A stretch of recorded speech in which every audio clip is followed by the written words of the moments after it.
I know there were a lot of folks out in the French Quarter too for Barcus. Yes. Did you see them all? Saw tons of people. I saw parades. Yeah. I didn't even know what the parades were. Seriously, I didn't know. I love those makeshift parades that just kind of, I don't want to say they don't make sense, they just make their own sense. Exactly, that's what it was. They knew what was everywhere. happening. I did not, even though I tried to figure it out, but that's part of the beauty Great of day to have it all. Carnival. Yeah, and beautiful weather. Yes, we do have those couple of spots that we're watching, those storms north of the lake, but thankfully I think most spots doing fine, wrapping up parades at this point. But there are 2 severe thunderstorm warnings out, and these are just for small cells that have been able to develop, one moving into Tangipahoa Parish and then the other one really moving out of our area, starting around Poplarville, but now calming down.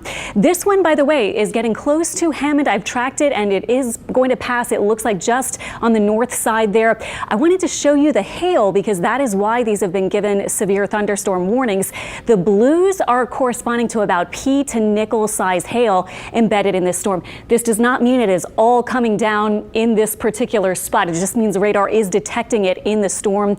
So we will see, but just a heads up for that spot in Tangipahoa Parish. Again, pea to nickel size is not really serious, but if it were to get bigger, quarter or larger size hail, that could do a bit of damage. So that's when we start to get a little concerned. But tracking it out to the south and southwest, southeast, you can see the timeline here.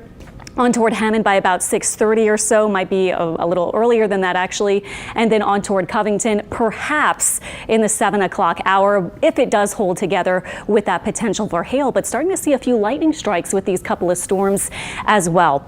Not south of the lake. In fact, I'm not sure if we'll see any of that activity in the next few hours south of Lake Pontchartrain at all. Instead, we're just enjoying temperatures in the 60s, a kind of warm spring-like feel north and south of Lake Pontchartrain after a cool morning in the 50s.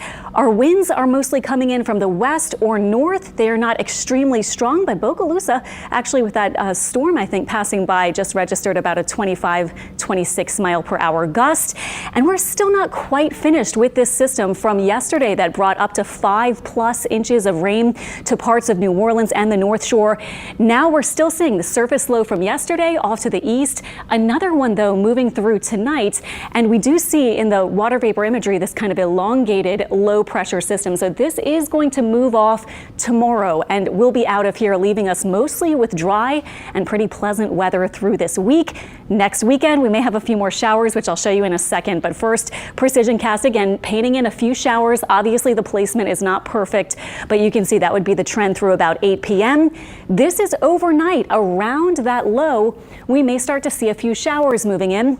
This would be 3, 4, 5 a.m. perhaps, but by the time you get on the roads for the commute around maybe 7 a.m., looks like it could be mostly dry. So just a heads up for that. A bit of overnight rain, should not be excessively heavy.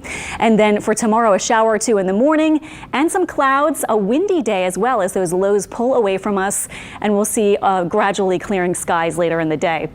Tonight, turning chilly, North Shore probably upper 40s, south of the lake about 50. I kept about a 40-50% chance for those showers, especially overnight.